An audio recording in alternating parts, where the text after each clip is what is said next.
If you're enjoying this story, please hit that like button and subscribe to our channel for more tales from the Old West. Your support means everything to us. The sun blazed mercilessly over the dusty town of Clearwater Springs, casting long shadows between the weathered wooden buildings that lined the main street. Sheriff Thomas McKenna adjusted his worn leather hat as he stepped out of his office, the silver star on his chest catching the afternoon light. At 35, Thomas had seen enough violence and heartbreak to last several lifetimes. The wooden planks of the boardwalk creaked under his boots as he made his way toward the town square. A gentle breeze stirred the dust devils that danced between the hitching posts where horses stood patiently in the shade. The familiar sounds of frontier life filled the air, hammering from the blacksmith's shop, children's laughter echoing from the schoolhouse, and the distant lowing of cattle. Thomas paused outside Murphy's general store, his weathered hands gripping the porch railing. 3 months had passed since he'd received the telegram that changed everything. His sister Margaret had been killed in a stagecoach robbery outside of Silver Creek, leaving behind only memories and a void that seemed to grow larger with each passing day. She had been his only family, the light that kept him anchored to hope. The sheriff's thoughts were interrupted by the sound of approaching hooves. A dusty wagon rolled into town, its wheels creaking rhythmically against the packed earth. The driver, a thin man with nervous eyes, pulled up in front of the saloon. Thomas watched as several townspeople gathered around, their curious whispers carrying on the wind like tumbleweeds across the desert. From the back of the wagon emerged a figure that made Thomas's heart clench with unexpected emotion. A young woman, perhaps 20 years old, stepped down with the grace of someone who had learned to carry herself with dignity despite circumstances. Her auburn hair caught the sunlight, and her green eyes held a mixture of fear and defiance that reminded him painfully of Margaret. The woman's dress was simple but clean, her hands calloused from hard work. She stood with her chin raised, facing the small crowd that had gathered to gawk at the newcomer. Thomas could see the exhaustion in her posture, the way she favored her left foot, as if nursing an old injury. There was something about her that stirred protective instincts he thought had died with his sister. "Name's Clara Whitmore," she announced to the crowd, her voice carrying despite its softness.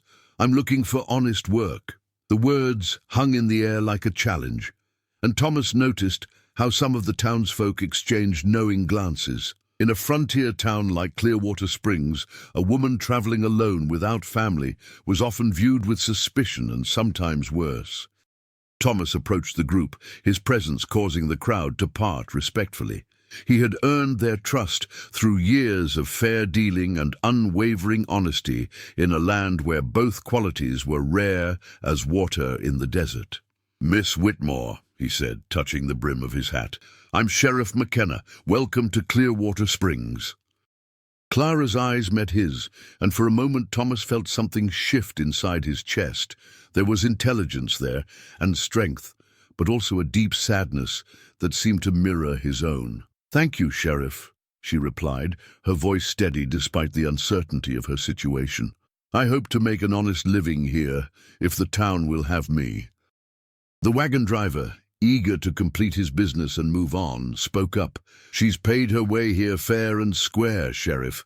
No trouble from this one." He climbed back onto his seat, clearly uncomfortable with the attention. With a crack of his whip, he guided his team away from the gathering, leaving Clara standing alone with her few possessions. That evening, Thomas sat in his office, the oil lamp casting dancing shadows on the walls. He couldn't shake the image of Clara from his mind.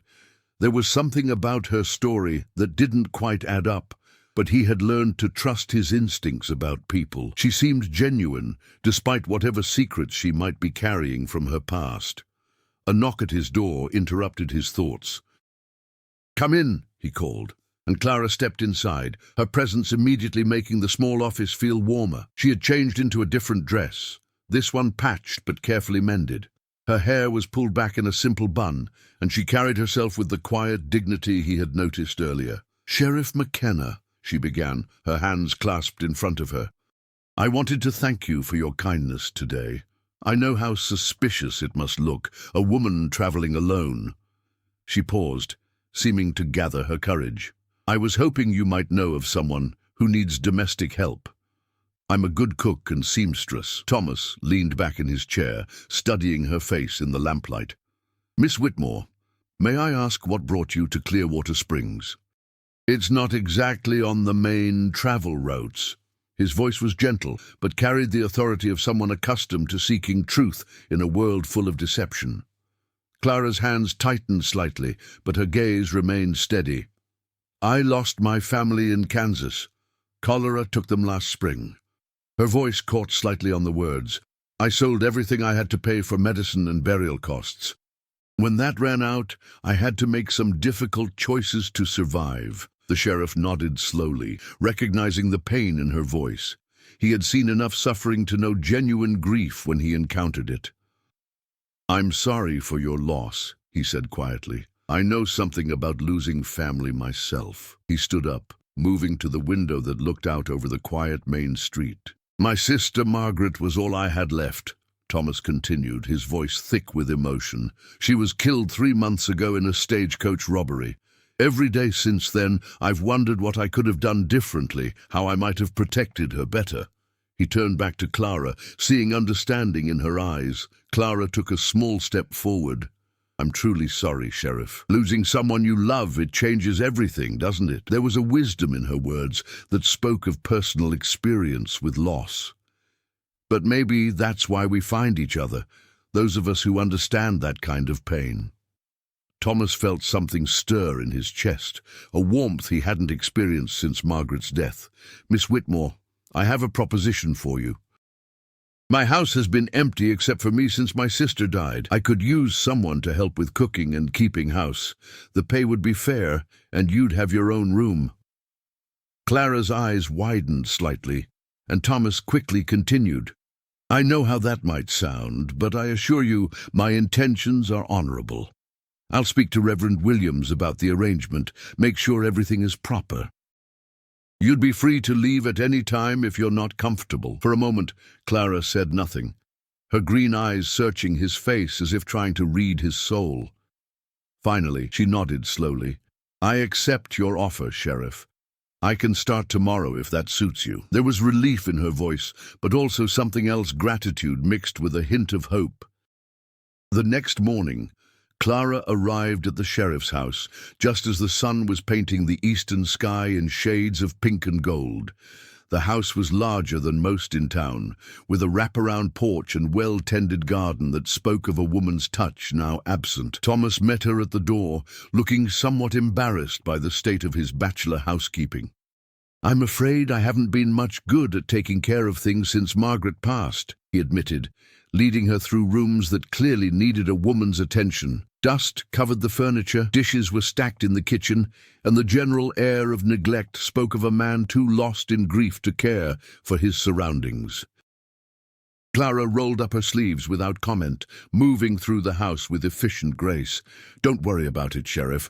I'll have everything set right in no time. She paused in the kitchen, running her hand along the wooden table. Your sister, she was a good housekeeper? Thomas smiled for the first time in months. The best. She could make a meal out of nothing and keep everything spotless while she was doing it. This house was her pride and joy. His voice grew soft with memory. She always said a home should be a place where people felt safe and loved. As the days passed, Clara proved to be everything she had promised and more. The house gradually transformed under her care, becoming warm and welcoming again. She cooked hearty meals that reminded Thomas of his sister's cooking, but with her own special touches. The garden began to flourish again under her attention, and the rooms filled with the sounds of life. But it was the evenings that Thomas treasured most. After dinner, they would sit on the porch watching the sun set over the desert landscape. Clara would tell him stories of her childhood in Kansas, of the family she had lost, and slowly Thomas found himself opening up about his own past, his hopes and fears. I used to dream of having a family, Clara confided one evening as they watched the stars emerge in the darkening sky. A husband who loved me, children running through the house. But life rarely gives us what we expect, does it? There was a sadness in her voice that spoke of deeper pain than she had yet revealed. Thomas turned to look at her, seeing the moonlight reflected in her eyes. "What happened in Kansas, Clara? I mean, really happened?" His voice was gentle but persistent. "I know there's more to your story than cholera and bad luck." Clara was quiet for a long moment, her hands folded in her lap. When she finally spoke, her voice was barely above a whisper. "I was married to a man named James Hendricks. He seemed kind at first, but after we wed, he changed. He became cruel, violent. When I couldn't give him the children he wanted, he blamed me for everything." Thomas felt anger rising in his chest, but he kept his voice steady. "Go on," he said simply. "I endured it for 2 years," Clara continued, tears now flowing freely down her cheeks. "But when he started talking about selling me to pay his gambling debts, I knew I had to escape. I took what little money I could find and ran. I've been moving from town to town ever since, trying to stay ahead of him." Thomas reached over and gently took her hand. "You're safe now, Clara. I won't let anyone hurt you." The words came from somewhere deep inside him, a place he thought had died with his sister. "You have my word on that." Their relationship deepened over the following weeks. Thomas found himself looking forward to coming home each evening, to Clara's smile and the warmth she brought to his house. She, in turn, began to relax, the constant fear gradually leaving her eyes as she learned to trust in his protection. One evening, as they sat together on the porch, Thomas found the courage to speak the words that had been building in his heart.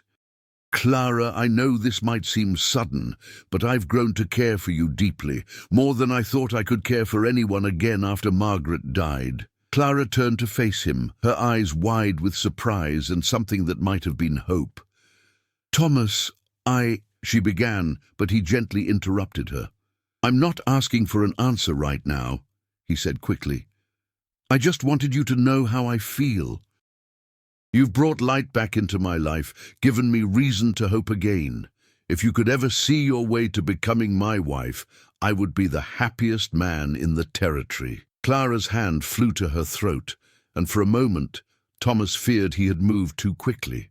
But then she smiled, the radiant smile that had first caught his attention. "I care for you too, Thomas. More than I ever thought possible, but I need you to know the truth about something."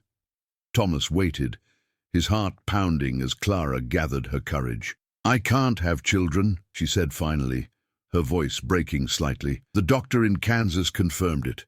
James, he blamed me, said I was useless as a wife. I couldn't bear to disappoint another man who might want a family." Thomas felt a wave of tenderness wash over him. He reached out and gently cupped her face in his hands. "Clara, listen to me. Children would be a blessing, but they're not what makes a marriage. I want you, just as you are. If we're meant to have children, we'll find a way. There are orphans who need homes, children who need love." Clara's eyes filled with tears, but now they were tears of joy rather than pain. "You really mean that?" she whispered. "I've never meant anything more in my life," Thomas replied. And then he kissed her gently under the star-filled desert sky. They were married a month later in a simple ceremony at the town church. The entire population of Clearwater Springs turned out for the wedding, and even the most skeptical townspeople had to admit that the sheriff had found himself a good woman. Clara glowed with happiness, her simple white dress making her look like an angel. As they exchanged vows, Thomas felt Margaret's presence with them, as if she was giving her blessing to their union. The weight of loneliness that had pressed down on him for so long finally lifted, replaced by the warm certainty of love and hope for the future. Their first year of marriage was marked by deep contentment. Clara transformed not only Thomas's house, but his entire life.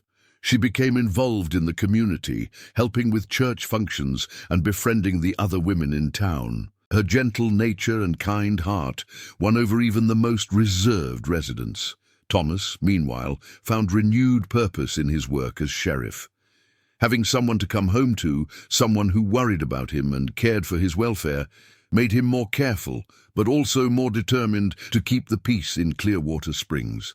He and Clara made a formidable team, respected and loved by their neighbors. One evening, as they were finishing dinner, a commotion in the street drew their attention. Thomas looked out to see a group of rough-looking men on horseback, their faces hard and their intentions unclear.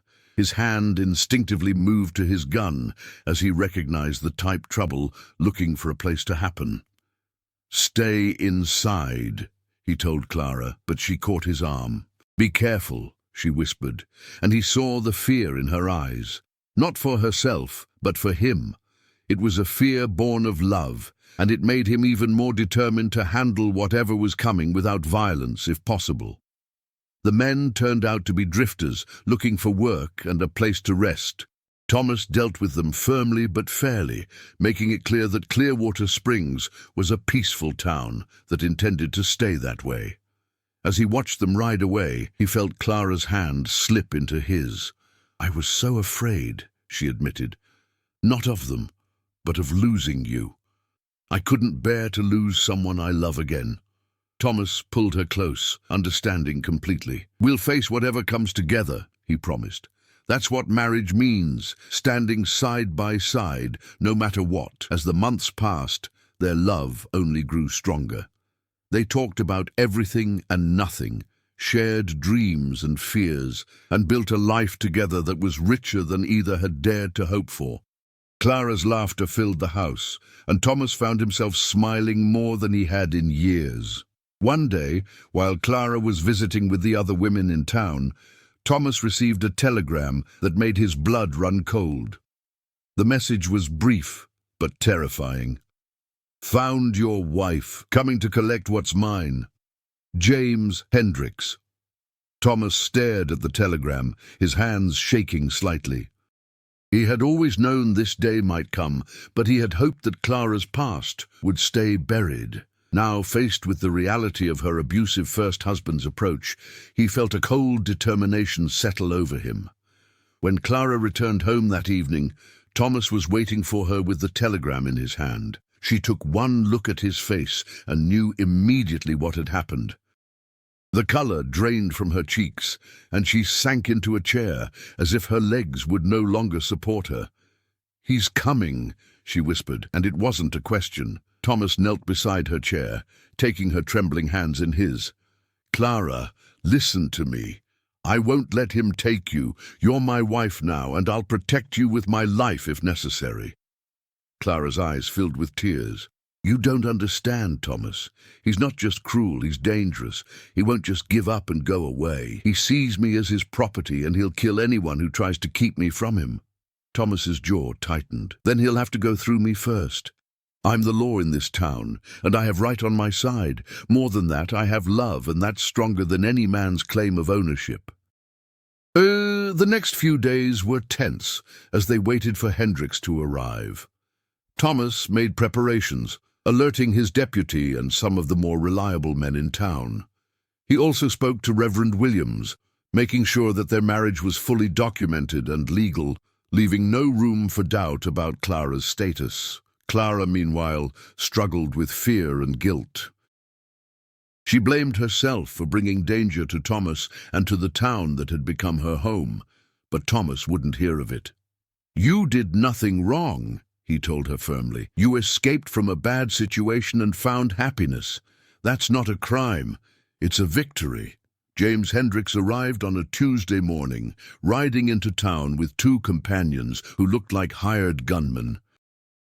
Thomas watched from his office window as they dismounted in front of the saloon, their intentions clear in their swagger and the way they wore their guns. Thomas checked his own weapon, said a prayer, and stepped outside to meet them. The main street of Clearwater Springs had never seemed longer as he walked toward the confrontation he had been dreading. "You McKenna?" Hendricks called out when he saw the sheriff approaching.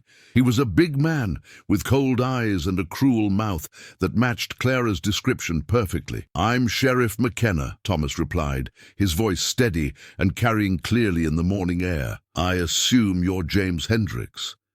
Hendricks smiled, but there was no warmth in it. "I've come for my wife. I hear she's been playing house with you, but that's over now.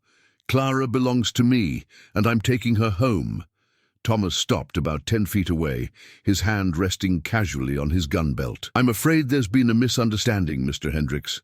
The woman you're referring to is Clara McKenna now. She's my wife, legally married and under my protection." Hendricks laughed, a harsh sound that echoed off the buildings. "Your marriage isn't legal. She was already married to me. That makes her a bigamist and you an accessory to fraud."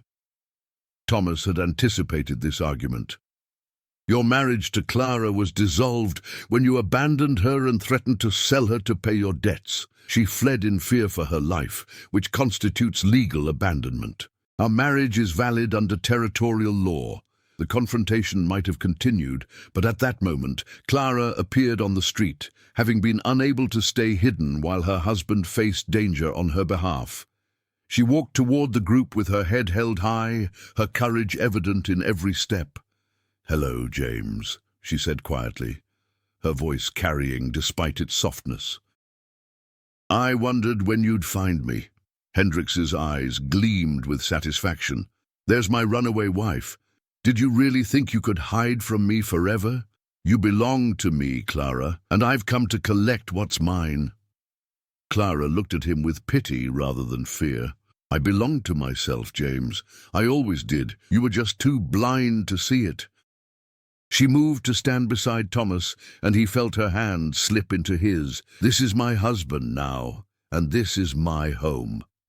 What happened next was too fast for most of the gathering crowd to follow. Hendricks, enraged by Clara's defiance, reached for his gun. Thomas was faster, his weapon clearing leather in one smooth motion. The sound of the gunshot echoed through the street, and when the smoke cleared, Hendricks lay motionless in the dust. The two hired gunmen, seeing their employer down and facing a determined sheriff backed by armed townspeople, wisely decided to ride away rather than continue the fight. Thomas watched them go, then holstered his weapon and turned to Clara. She was shaking but standing tall, her eyes bright with tears of relief rather than grief. "It's over," she whispered, and Thomas nodded. "It's over," he agreed, pulling her into his arms. "You're free now, truly free." The years that followed were the happiest of both their lives. Clara and Thomas grew old together in Clearwater Springs, their love deepening with each passing season. They never had children of their own, but they opened their home to several orphaned children over the years, giving them the love and stability they needed. Thomas served as sheriff for another 20 years, retiring only when age made it difficult to handle the physical demands of the job. Clara became a pillar of the community, known for her kindness and wisdom. Their marriage became a model for other couples in the town, proof that love could triumph over the hardest circumstances.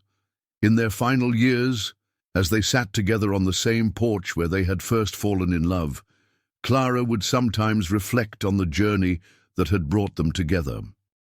"Do you ever wonder," she asked one evening, "what would have happened if you hadn't been there that day when I arrived?"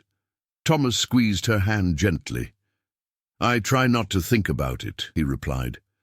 "I believe we were meant to find each other, two broken souls who could heal together.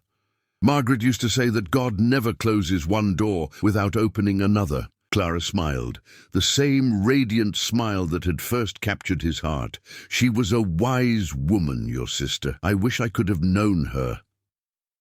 "She would have loved you," Thomas said with certainty. "And she would have been happy to see how you saved me from my grief." And as the sun set over the desert landscape one final time for the old sheriff and his beloved wife, they faced the future together, just as they had faced everything else, united in love, strengthened by trials, and grateful for the chance to have found each other in a world that could be harsh and unforgiving.